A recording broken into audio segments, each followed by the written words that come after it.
Tutup dulu. Aku tak masak lagi, mata aku tidur macam tu lagi. Every time I wake up to drink coffee, first thing macam water retention. Every day I see my face different. We all very long different every day. Okay. Peter Petland. Okay. It's me.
Yes, notification dah.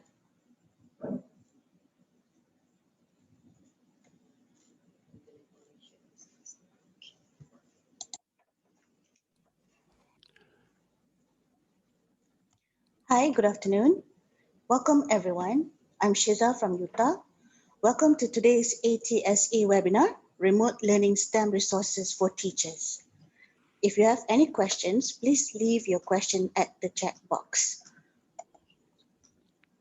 We are streaming this webinar live on KLESF Facebook. Please help us to like and share this video. Okay, I would like to introduce today's speaker, Mr. Peter Pentland. He is the Executive Manager, Schools Program for the Australian Academy of Technology and Engineering.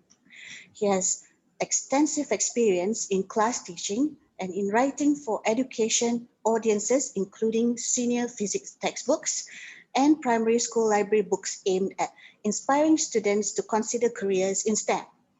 He has run successful STEM teacher training programs in Australia, New Zealand, and Indonesia. Now, without further ado, we will turn the time over to Mr. Peter Pentland. Thank you very much. Good afternoon, everyone. Selamat petang, I think. I'm from the Australian Academy of Technology and Engineering. I'm not, as you can see, I'm an old man and not as nimble with social media and Zoom as other people, but I'll try to share my screen now and launch into our PowerPoint. And here we go. So I run a program called STELR, which stands for Science, Technology, Education, Leveraging Relevance.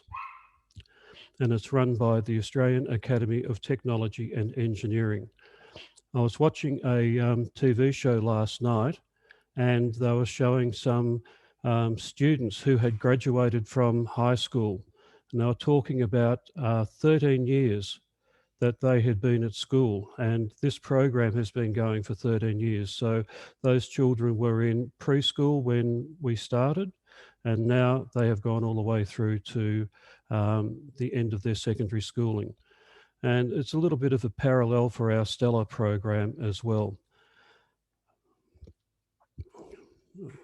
Just click on that. And so first of all, ATSE, the Australian Academy of Technology and Engineering, is a learned academy of independent experts helping Australians understand and use technology to solve complex problems. I'm here today because the ASEAN Academy of Engineering and Technology and ATSE have formed a partnership, and they really want to get involved in our education program. So this is showing you some of the resources that we have that are free to download, that you are most welcome to use, translate into whatever languages you need. And yeah, we want students to, we want to benefit anyone. We are not-for-profit organisation, so we're not out to make money off you. If you can use these resources, you are most welcome to. Fellows of the Australian Academy of Technology and Engineering apply excellence in science, technology and engineering for the benefit of all Australians. And they have input into our resources. So if you want to find out more about ATSE, their website is there. You can drop me an email or a message at any time. Now, STELR is an in-curriculum school education initiative. We looked at, back in 2008 when we started, we looked around and saw that there were about 700 STEM programs or programs aimed at getting kids into engineering and science courses at universities, but they weren't having any effect. Usually those students would be already interested in science and would go on to those subjects because they were things that, you know, you had to have a keen teacher to run and the kids had to sign up for them voluntarily. So when we set up STELR, we wanted it to be part of the school curriculum so that every student in a year level that was doing STELR got the benefit of it. Now, we based it around hands-on learning using STELR and other equipment. The STELR equipment we developed ourselves using a very well-regarded equipment manufacturer in Australia called IEC. And when teachers hear that our equipment is being made by them, they say, this is fantastic because the equipment never breaks. Now, we've been going for, we've had maybe over 1 million students using our equipment in schools and we get very few breakages. So it's solid. It doesn't look really sexy and whiz bang, but it really does the job. Now, we learned from surveys of students that students didn't think science and maths were relevant to their lives.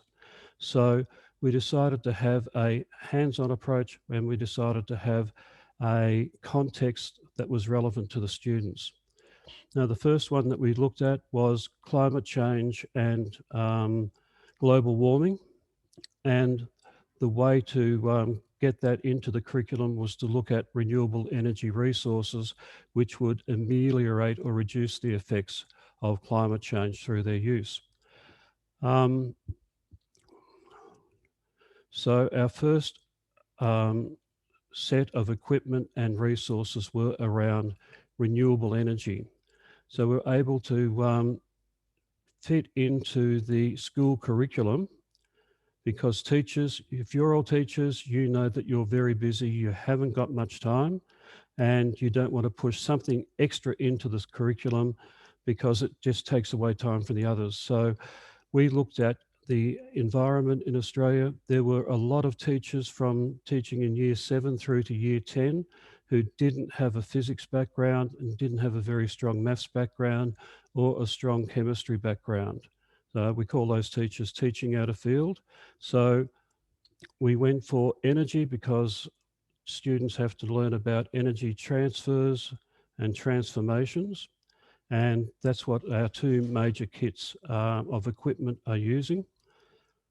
If you can't get hold of the kits, we've got some resources where we run investigations on a video and give the students the results, and they can interpret the results and feed them back to you. So we're very strongly focused on inquiry-based learning.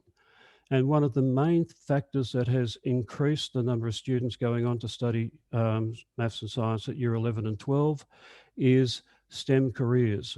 Your students can't aspire to a career if they don't know about it. So we've got lots of videos about young people in good careers in engineering, and I'll go through those a little bit later. And we have another webinar on Friday where we'll have some of those female role models in different engineering courses. Now, one of the schools, was a girls' school, said that they had to have double the number of physics and chemistry classes at year 11 after running STELR. And the teacher said it's not because of the investigations in particular. It was this all done as a part of the regular school curriculum, so they didn't know they were doing this STELR thing. But it was because they saw career profiles and they saw the study pathways to get to those careers.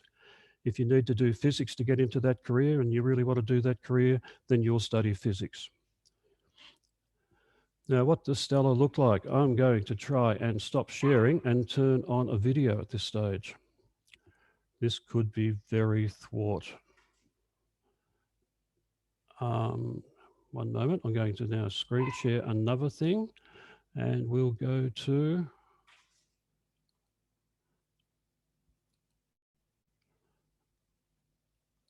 right now, science matters more than ever. Why? Because our future depends on it. We all depend on it. The big problems of today will not be solved without it. Welcome to the STELR Classroom. We're changing how we teach science in schools. With specialist toolkits developed around real-world contexts, STELR is a creative and design-focused program bringing fun, equipment-based learning into the classroom. Tactile challenges provoke discussion, and open-ended problems invite infinite answers. STELR goes beyond physical components, also supporting teachers with professional development workshops, curriculum guides, and tests. But why does STELR even exist? Did you know that participation and performance levels in science and maths are declining? That we're slipping in comparison to international counterparts? That we're short on university graduates across science, technology, engineering, and maths? That students do not perceive science as relevant in their lives? And yet, despite all this, the majority of students are highly concerned about science-based problems like climate change and sustainable futures. The interests and capabilities of students today are misaligned with our science-dependent future. With lessons focused on timely real-world issues, STELR exists to connect science with the lives of all students. And the best part? The results. STELR schools have more students enrolled in science, higher science literacy levels, higher engagement rates, and greater awareness about the incredible opportunities ahead of them. Signing up to STELR is investing in our future. It's giving the gift of science to our younger generations. It's offering teachers a more effective way to engage students, and for businesses, a more attractive opportunity to align their brands with science. Sign up and join us to open more minds to a brighter, stellar world. Okay, so that's a video we had made up to show teachers the sort of investigations and engagement that we get from students. I'll go back to screen sharing and see if I can find a PowerPoint show again. Okay, and this person here is Alan Finkel. This was his idea. Alan's an interesting person. He was Chancellor of Monash University. Before then, he invented a machine that could measure current and voltage in single nerve cells. And he had a company selling those machines and sold it for lots and lots of money, and is now able to pursue his heart's desire, one of which was to fly into space on a Virgin Galactic. He is currently the Chief Scientist of Australia, and he was also the President of ATSE. And he has a great affinity for bringing engagement with Southeast Asia as well. Okay, just got to activate that again. Now, STEM wasn't a concept when we started off in 2008, but STELR is truly a STEM program. It's interdisciplinary. We use a lot of information technology, as well as mathematics, as well as science, as well as engineering. It's problem-based with real-world projects. Recently, we had 100 of our schools using flexible solar panels for our research organisation in Australia, CSIRO, and we had those distributed to schools all around the world to see how the panels deteriorated when students used them often. So that, that project had 2 schools in Indonesia. I think we had one in the Philippines as well, and certainly over in New Zealand, as well as all around Australia. So they're authentic and complex problems that they're working on. Now, students can work independently, as you have to in the COVID times, and collaboratively, and they're encouraged to ask questions. The hands-on inquiry-based part we've covered. You need the mathematics, you need the engineering, and you need the technology to come up with the solutions. And there is a lot of data gathering and analysis. So one of the booklets that you're welcome to download is all around analysing data, and it's for Year 11 and 12 students. Incidentally, this is one of the workshops we do every year in Bandung, where people from the Southeast Asian Ministers of Education organisation countries come and do a week intensive with our representatives, me and people from Monash University, Southern Cross University, and Charles Darwin University as your guides through learning how to use this equipment and learning about those energy transfers, transformations, and integrating it into your curriculum. If you go onto our STELR website, you can find a map on the, a link to a map on the opening page, and that shows you where all our schools are around the world. And you can zoom in and click on the school and find out what STELR sets of equipment they've got. We only claim a school if they've purchased or been donated a class set of our equipment, so we know that those schools are definitely doing the STELR program. We won't expect you to download some of our resources and, you know, we'll claim you as a STELR school. It's up to you how you use the resources. So these are some of the curriculum resources that we have developed. Renewable energy is the first one that we started off on, and that has investigations into energy types, energy transfers, transformations, solar energy, batteries, wind energy, hydroelectricity. Then we produced a smaller kit just focusing on wind energy, which is much less expensive. And we'll see some of the remote learning resources we've developed for that later on. Electricity and energy is also looking at that energy aspect, but that's for primary school students or elementary school students, you know, in years 5 and 6 or below. We have a lot of extra activities around the renewable energy. We have solar cars.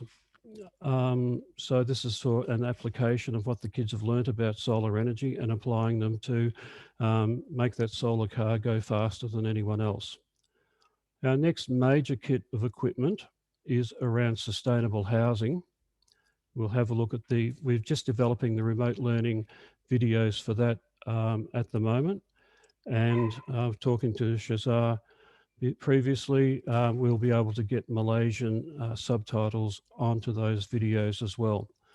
I'm a little bit reluctant to use Google Translate because sometimes they don't translate quite the way you want to. So I can do that, then send it off to Shazar and she'll tell me that, what mistakes we've made and how embarrassing we really are. Now, water in the 21st century is another one, and that doesn't have a specific kit to it. It's usually with equipment that's already in high schools. So have a look at that one. Sensing sound is another one that's been developed in conjunction with an Australian company called Cochlear. Future Health was developed for us by the University of Wollongong, and there are lots of great activities there. Once again, they don't use specific equipment, so have a look at that resource and use it if you want. I think we might only have PDFs on our website, and if you want to take that and translate it or alter the words to suit your students, let me know and I'll send you the Word documents, and you can work away on it to your heart's content. Earth, Moon and Sun is one that we developed for Year 7 in Australia, looking at the effect of the sun and the moon and the tilt of the Earth's axis. So a lot of daytime astronomy in that one. And daytime astronomy is very important when you're looking at solar energy. Knowing where the sun's going to be in the sky at a particular time of year will determine the sorts of eaves you have on the building and things like that. Okay, car safety is another one that is around forces and energy. That one was developed for Year 10 in Australia. And another relevant context for that one is that all those students in Year 10 are thinking about getting their driver's licenses, whether it's for a motorcycle or for a car. So they need to know about, how crumple zones work, how crash helmets work to protect your brain. Carbon dioxide friend or foe is another one that you can just download and go for. So that's getting into more biology and looking at the effects of, how photosynthesis takes carbon dioxide out of the atmosphere and how it gets converted into wood in trees. The chemistry of climate change is one that you don't need equipment for. This one down here, Day in the Life of a 7-year-old, is for making grade 2 students aware of STEM careers. Research has shown that you have to get the kids early, get them interested in doing STEM careers then, and they will keep that going through to high school. So around about that year 2 level is the best place to get them. But you've got to keep them engaged through to Year 6 and then consolidate in Years 8, 9 and 10, 7, 8, 9 and 10. And we've got some mathematics units in there as well. Okay, so climate change in oceans is a popular one, looking at the effects of increasing temperatures on climate change and on sea levels and on ocean acidification. And the effects that increased acid in the water will have on seashells. So that one definitely, you could run that in an elementary school. There's no special equipment needed whatsoever there. Earth, Moon and Sun, I've already shown you that one. Future Health, water in the 21st century is one that we have had translated into Indonesian. If there are Indonesian teachers out there who want to download that and have a look at it. Sensing sound, there is a good program you can download from the internet around the effects of noise on your hearing over a prolonged period of time. And it simulates what your hearing is going to be like if you listen to loud music. So I could have predicted this if I was young. Well, when I was young, that my hearing would be so bad now that I'm 65. Car safety we've also looked at. Now, because we wanted to have career profiles and case studies in all of our units, because that's where students really engage, we developed these 3 booklets on sustainable housing, future health, and climate change and ocean. And the teacher toolkit goes through the basic literacy, numeracy, ethics, etc., that you should be studying in that upper primary level. So download those from our website. Okay, speaking of the STELR website, I better be careful. I might finish very soon. No, I won't. So it's a dedicated website and provides advice on the STELR modules, additional resources for both teachers and students, career profiles in STEM, news updates and information about our professional learning systems. I think we will be trying to do more professional learning, especially with the ASEAN Academy of Technology and Engineering in the coming years. I would have been there in Kuala Lumpur in person this week, had it not been for the COVID and not being allowed to travel. Okay, so we have the STELR modules are here. STEM at Work is our career profiles. We did receive a grant from the Australian government to get more girls interested in STEM careers. And we produced 20 videos of young women in STEM careers, and we made sure that we showed the exciting things that they do in their job and also the study pathway that they took to get to those jobs. And we do have that webinar coming up on Friday, which I recommend you have a look at and ask. We've got 3 women who are involved in that program, and you can ask them questions about their careers and their advice for students. Okay, and I just hit on the screen save and downloaded the, where to find those modules. So you've got your renewable energy, your wind energy for remote learning, which we'll have a look at a video of that in a few minutes. Electricity and energy, solar cars, sustainable housing. With solar cars, we're entering into a relationship with Siemens where we'll be able to get students to design and 3D print their own shells for the solar cars to make them look better and go faster. Climate change and oceans, Earth, Moon and Sun, future health, investigating science depth study. That is for the New South Wales Year 11 and 12 curriculum. Sensing sound and water in the 21st century. They're the main ones you can get. We have a YouTube channel and we have the remote learning videos with Indonesian captions. We also have them with South American captions. The next series that we're having done for sustainable housing will have Malaysian captions with them. And if you go through the YouTube channel, you can find those. In Australia, a lot of schools are blocked from using YouTube. So the ones on our website, you can also access the videos there. They're not the YouTube ones, they're hosted by another organization so that we don't have a lot of bandwidth taken up from our website because we've got over 100 videos there. So we've got our career profiles, women in STEM and entrepreneurship videos are all there, webinar recordings, how to use our equipment. And here this is where the wind turbine investigations live. And Rosemary Barnes, the wind energy engineer, will be joining the program on Friday from Denmark, where she's been working with one of the biggest wind turbine manufacturers in the world. Well, they've certainly got the biggest wind turbine blades, which are over 100 meters long. And there are a lot of other videos about, find out from teachers and students what they think about it. This young woman down here was someone who used STELR in year 10 in their school and decided to become a power engineer because of that. And this young woman here was a teacher, is a teacher.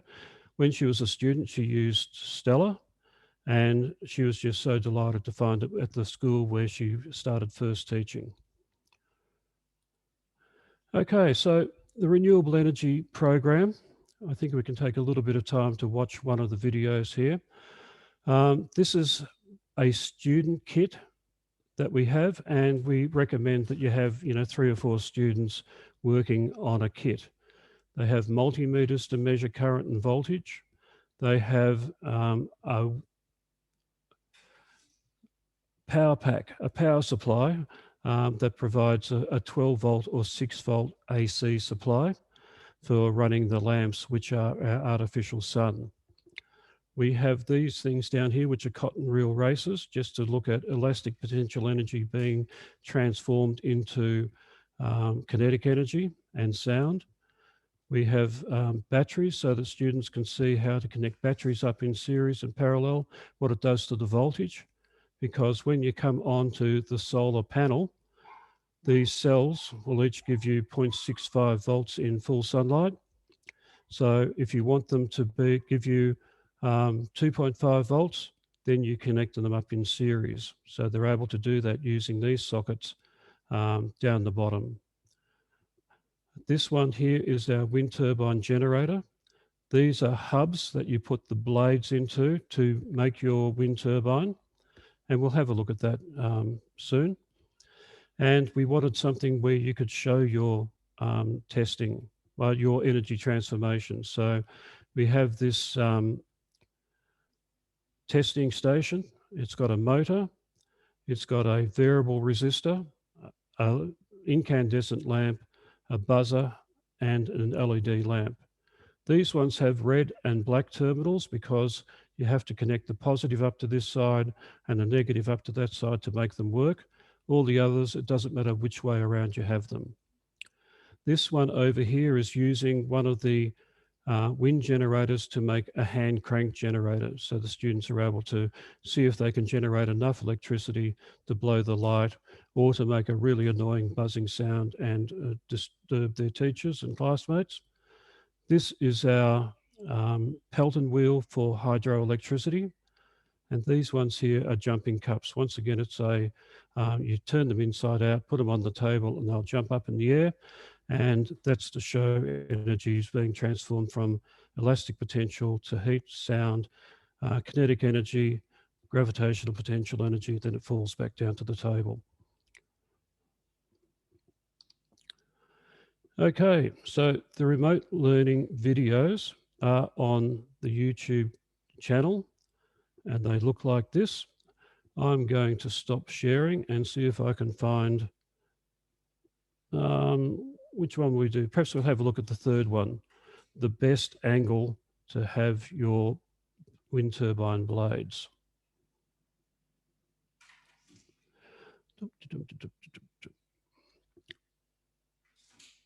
And of course, I don't have that one. Oh no, how embarrassment.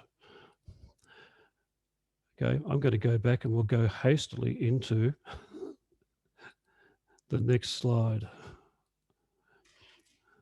You'll have to hunt those ones out for yourself, folks.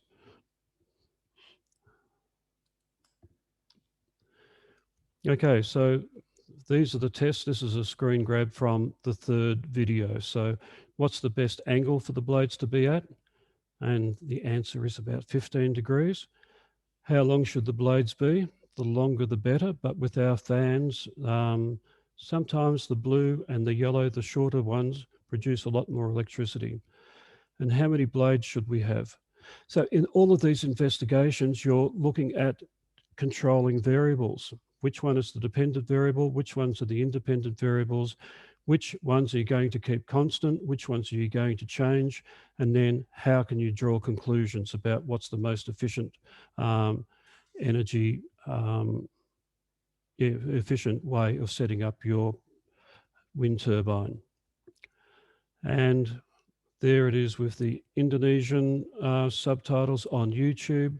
And this is the Indonesian translated booklet that you can get from the STELR website. Now, with our sustainable housing program, the topic that we were looking at for this one was energy transfer by convection, conduction, and radiation. And that brings in the properties of materials and the particle theory of matter. And I decided to go with the context of sustainable housing. And when I first tried these kits out with a group of Year 10 students, we had 60 students ready to start running investigations. And I asked them to think about what their habitat was going to be like in 10 years' time. They looked blankly at me. And so I said, all right, who's going to be living at home with mum and dad in 10 years' time? And only one girl put her hand up and said, they're not getting rid of me. But everyone else said, no, we're going to be moving out. We'll be by ourselves. And so I said, you're going to have to pay all those energy bills that your parents are paying at the moment. So what choices can you make about the design of your house, the materials it's built out of, the types of windows, the color of the walls, what type of roofing have you got? And then decide on what's going to be the most energy efficient house or the cheapest to run. So these shapes here, these black plastic frames, are cubes, and they are our house. Once again, we've got a power supply and a lamp so that we can shine the sun on the building. And we have black plastic panels for walls. We've got a number of clear perspex panels for windows. We have frames to hold different materials that you can bring in yourself, insulation panels, a fan, temperature sensors, a data logger. And not shown here, there is a teacher kit, which has lots of different materials in it. And what I might do now then is show you that video of Lee setting up this kit.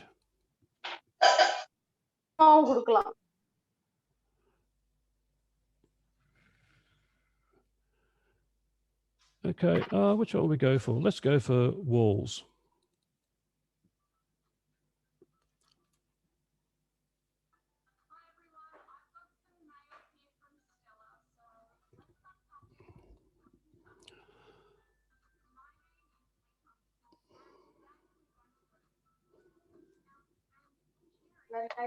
Sir.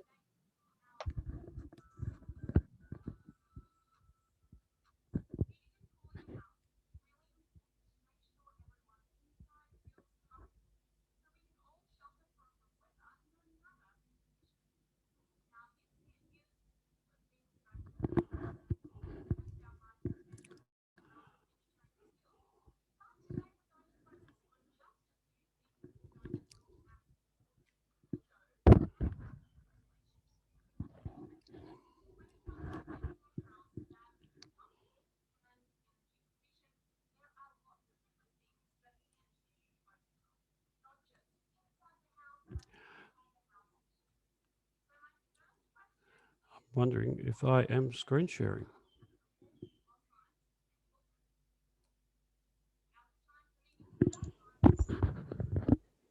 Hi, Mr. Peter.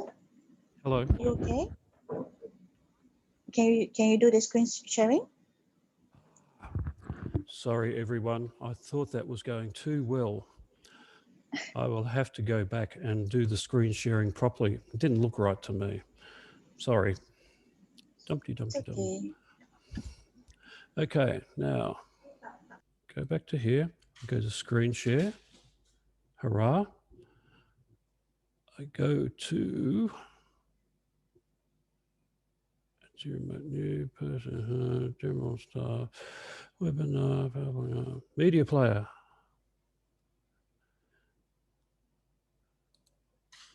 How's that? That's looking better.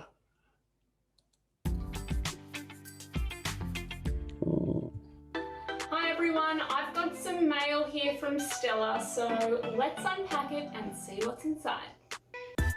My name is Lee Constable, and today we're going to go through the ins, outs and engineering of sustainable housing. Heating and cooling a house is really important to make sure everyone inside feels comfortable, so we can all shelter from the weather no matter the conditions. Now this kit is full of things that I can experiment with to test out my sustainable housing engineering skills, but today we're going to focus on just a few things. We're going to look at walls, windows and insulation. When it comes to making a house that is comfortable and energy efficient, there are lots of different things that an engineer could focus on. Not just inside the house, but outside the house too. So my first question is, what is the best colour for the walls on my sustainable house. So now it's time for me to set up my wall colour investigation. So here's everything we'll need from the STELR kit. 1 cube, this will be our house, 4 insulation panels, 1 wood panel from the teacher kit, white, black, red, yellow and blue paint colour samples, a temperature sensor panel, cables, data logger, power supply, lamp to act as our sun, template for positioning the lamp, and the investigation results table. Okay, looks like I've got everything, so now it's time for me to set up this wall colour investigation. First, I'm placing the wood panel from the teacher's kit into the front of the cube or house. And now I'm placing the white colour sample first against the wall so there are no gaps. In each different test, I'm going to use a different colour. On the opposite side of the cube to our wall is where the temperature sensor panel will go. I'm using the cables to connect the temperature sensor panel and the contact temperature sensor to the data logger. Now I need to connect the lamp that's going to be our sun to the 0 volt and 12 volt terminals of the power supply. Now the only thing I have left to do is to fill in the other 4 sides of my cube with those 4 insulation panels. This template allows me to place the lamp exactly 11 centimeters from the wall. Okay, I'm all set up. Now this is the surface temperature sensor. This is actually supposed to tell us not about the heat of our house or the heat of the sun in this whole area here. We want to know about the ambient temperature. And so it's important that I put this in a space that is away from the house or the cube and the sun or the lamp. So I will put mine over here. The other thing I've got is my tablet because I will be making note of these temperature changes as we go on here, but I'll put that up on screen for you as well so that you can follow along and compare the way that these different coloured walls behave or the way that they actually absorb or potentially reflect some of this heat back. All right, let's get this show on the road.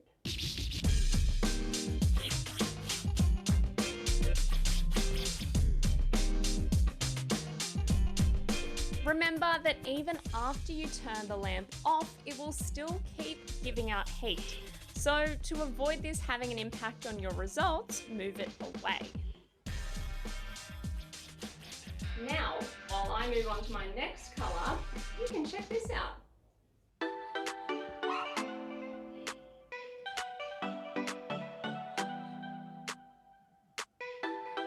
Animals can be master engineers, and some even expert decorators. Male bowerbirds use twigs and grasses to make these beautiful structures called a bower. You might think a bower looks pretty impressive, but to really impress the female bowerbird, the male bowerbird collects as many blue things as he can find as a decoration. Sometimes that means stealing from a neighbour who's out. That's a bit cheeky. In nature, blue is pretty hard to find, so it's no wonder that females are impressed by it. Who said chivalry is dead? Humans aren't the only animals that use colour when thinking about engineering. How deadly is that? Okay, it's time for the moment of engineering truth. I'm about to share with you on screen my results of which of these colours performed best in our sustainable house. When the wall of our house was white, it stayed cooler than with the other colours. When we used a black wall, the house got hotter than with the other colours. White light is made up of all colours: red, orange, yellow, blue, indigo and violet. So white surfaces, like our white wall, reflect light in all those colours. So you might begin to see why white meant our house was cooler and black meant our house got hotter. Maybe your results were different to mine, and that's okay too, because there is lots of room for variation even when we try to control everything. And it's important you ask yourself those questions. What was different between my experiment and yours? Were you using the same shades, for instance, of these different colours? Were you doing your experiment in a different place to mine? And was there a lot of airflow or not much airflow at all? Were you near a window? Were you maybe doing this experiment without using the template, or with your sun and house a bit further apart or closer together than mine? All of these questions are an important part of the engineering process, and when it comes to engineering sustainable houses, engineers use these sorts of little mini models all the time to come up with how things might perform in the real world. But it is important for you to be able to think as an engineer about what might be different between the tests you're running and the actual house. So, what do you think might be the difference between doing this on a tiny scale and on a big house? Is the sun going to come in at this angle? Maybe it is where your house is. Maybe it's not. All important questions, and questions always lead to more questions.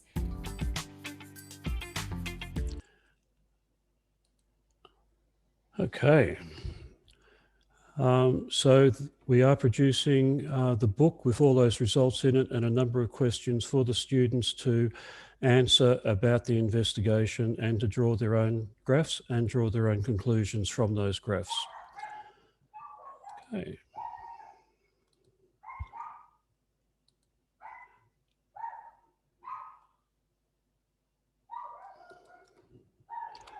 On we go. So those are the three investigations we had. The glass samples that we provide in the teacher kit for the windows have plain glass, a glass with a low E treatment that stops infrared radiation passing through, and tinted glass. And what's the best insulation to use in a sustainable house? Students can provide their own building materials and their own insulation to do their own investigations for that one. Okay, whoops, I've anticipated myself with the different types of glass. And these are the results for the different types of glass. So we only provide the students with the results that we received. They get to draw their own graphs. But if they did it in Excel, that's the sort of graph they would get. The glass or the buildings, the walls, all stay hot after you take the sun away. So everything doesn't just go back to normal temperature. And that lamp we're using, if you don't move that away from the building, it'll keep pumping out infrared because those lamps are very hot. Now, the water in the 21st century, the aspects of that we're looking at is planetary water and water availability, economy and equity, human biology and ecosystems, and water quality and water recovery. And that's got an Indonesian translation to it. And it's free to download from our website once again. And that's a very popular investigation when we're running our week-long STELR STEM workshops in Bandung, hopefully every year. Okay, the WISE career videos. WISE stands for Women in STEM and Entrepreneurship. We have 20 careers. We have women as role models, and each one will show the pathway of what they studied at high school. Now, this one's for Sheena Ong, and she's one of the people who will be talking directly to you, all your students, on Friday. So you can see she studied physics, applied maths, English lit, art, music, and calculus. She did a Bachelor of Engineering and a Bachelor of Arts in Philosophy. So they're not all just one-dimensional people. One interesting thing that came out was of a studied group. We had Year 10 girls looking at these videos, and they said, all these women are just so bright. I wonder what they were like at high school. So I'm going to stop this share and see if I can make another share. No, it doesn't look like I'll be able to. I'm going to just go back to the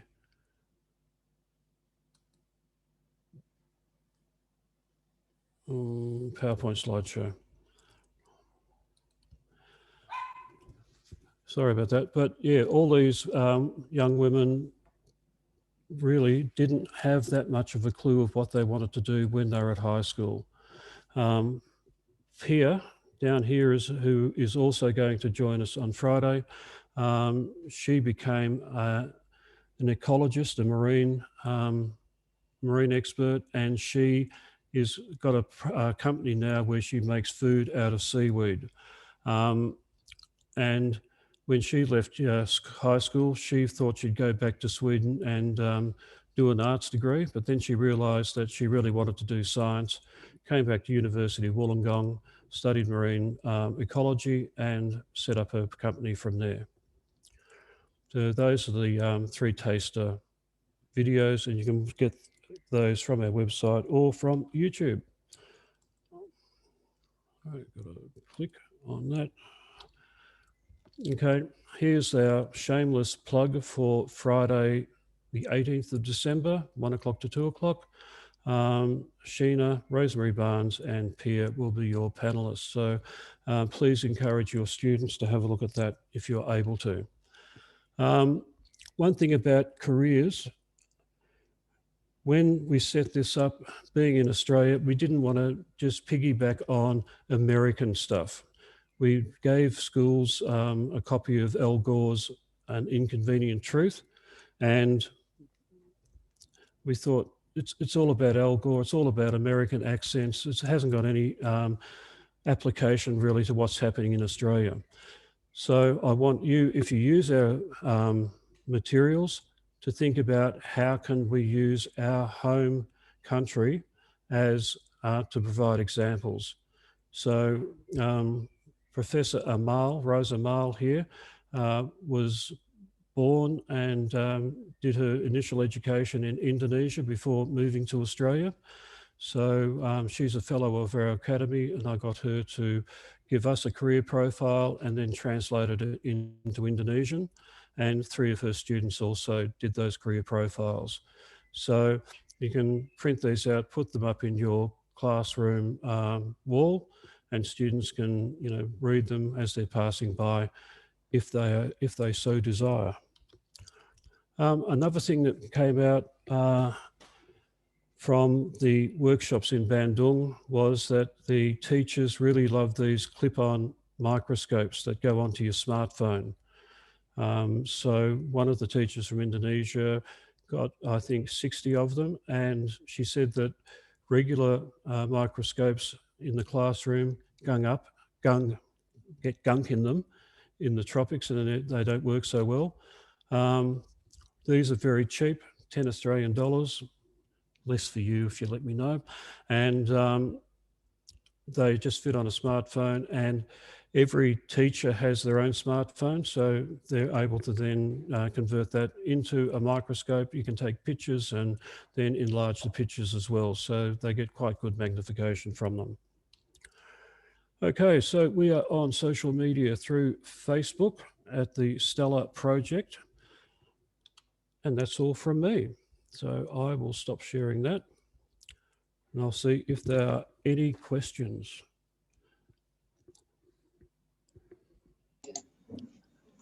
Okay, hi. All what right. have you got for me? Peter, we've got 2 questions for you to answer. You ready? Yep.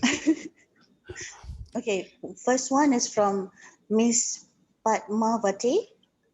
Her question is, how long STELR implemented in Australia, in Australian curriculum, and what are the outcomes among younger generation in Australia? Okay, so we've been going for 13 years. So that's how long we've been running. In that time, we've grown from 4 schools in a proof of concept phase in 2008 through to 810 schools now. We don't get to survey the students very much, but those videos of the young women who were doing STELR and went on to careers as a teacher, as a power engineer, show that the students are really engaged. We surveyed teachers many times, and they said that for boys, a few said that it was about the same. a lot, about 60% said that they were much more engaged than regular science classes and, were more engaged, and 30% said they were much more engaged. So, you know, about 90% of the students were more engaged. And with girls, it was very similar. They really enjoy having the hands-on aspect of it. They really enjoy the social good. You know, they're doing something that will help humanity, will help the planet with renewable energy, etc. So girls, I think it was about, once again, about 65% more engaged in regular science classes, and that 25% much more engaged. And the schools that have reported that more students, they've had to teach more classes, or they have increased numbers studying those subjects in year 11 and 12, also show a good impact. So I think around 60% of schools had more students studying maths and science at year 11 and 12. Does that sort of cover it? Yes, it even covered question 2. Oh, no. It's okay. This is from Cikgu Sharifah. Her Yep. question was that, what is the percentage of students in Australia? And It's a bit different for the Australian figures. So these are the schools that are using the STELR program for a small part of their curriculum, you know, for that physical sciences that maybe from year 6 through to year 10, and some cases in year 11 and 12. We wanted the students to think about those careers and want to study those subjects. It's one thing saying you have to study physics at year 11, but in Australia, students get to choose what they're going to study, and they make that choice about halfway through year 10. So we wanted them to have good, positive experiences in that year 9 level. And as you saw, we're also extending that down to year 2 level now. You know, just get them aware of all the STEM careers out there and the exciting things that they can do. So students in our country, so in the schools, there was an increase, but for the rest of the country, not much increase. So Australia isn't suddenly having hundreds more or thousands more students doing STEM careers at university. But, you know, sometimes too, the effects can be students will follow a good teacher. They love this teacher in year 10, they're teaching physics in year 11, so we'll all go and do that to be with that teacher, or that doing biology, or that type of mathematics. So a lot comes down to the teachers, and we try to make those teachers who aren't confident in teaching physics, maths, engineering, technology, more confident. And with the hands-on approach like us, like ours, then the teachers don't have to do so much explaining. The students are finding out for themselves. And with this equipment, they always come up with a what would happen if, and their teacher has to say is, great question, what are you going to do to find out the answer? What variables are you going to keep the same? What variables are you going to change? And how you interpret the data that you collect. So that's that one. Yeah. Interesting. Okay, do we have any more questions? Let us check on Facebook as we are on Facebook Live. Right. Okay. Okay, would it be possible if any of our teachers would like to if they were to have more questions, can they contact you? Absolutely. Should I go back to the final slide on my? Yeah, that'll be okay. Or you can type it here at the chat box. I'm so slow. Okay, is that showing? Yes, yes. Great. Thank you. Okay.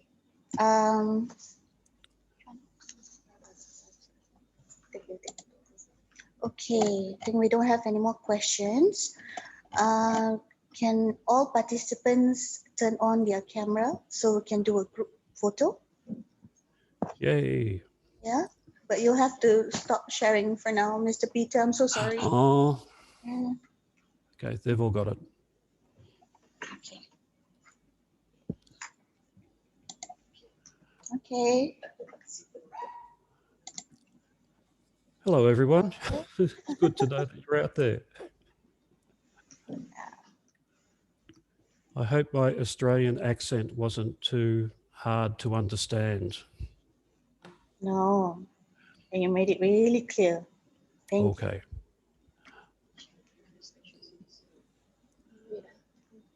Okay, is everyone ready?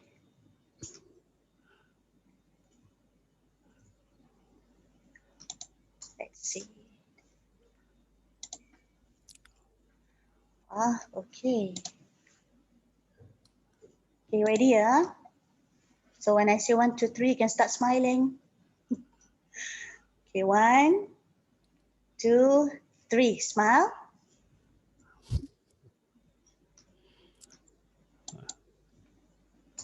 Okay, let's do this again. 1, 2, 3, smile. What a good looking audience I've had. Yeah, you're very lucky today. I am.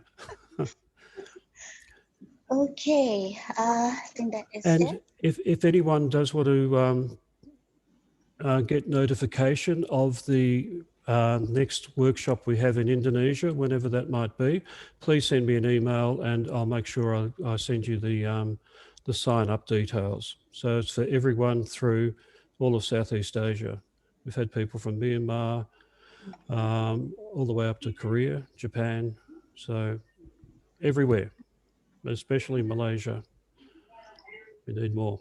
You probably go to Rexam in Penang, no? Yeah, Wrexham. Yep, Exactly. I've run workshops there too, so So Wow. feedback from them, I will post the Comment. Okay. better come there. All right, we have got more comments here. It's not question now. Eung Kai Wai saying thank you, sir, for the sharing. Vijaya says thank you. Daniel Shankar says he said I want to join. Okay. Okay, I'm just doing a screen grab of that list, so I've got your Okay. And then yeah, everyone is saying thank you to you. We appreciate your time that you spent today with us. Soon I will put up the feedback form. right. Kindly help us fill up the form because your response are very important in helping to assess the effectiveness of this webinar, and we will share it with you, Mr. Peter. Excellent, thank you. Okay, thank you so much, Okay. Mr. Peter. I need to introduce our next session. Okay, so terima kasih everyone. Goodbye, Thank and I hope to you. see you one day in person. Okay, not in Zoom. Thank All right, you. thank Thank you. you. I'll Thank leave you, now. Professor. Thank you. Thank you, sir. Bye. Bye-bye. Okay, next we will have a virtual symposium on science education titled Food for Thought versus Food Safe Tank at 3 p.m. with teacher 1 Azrina binti Muhammad Suki. So we'll stay tuned. We'll see you at 3, sorry. Thank you, everyone. Thank you so much. Thank you. Thank you.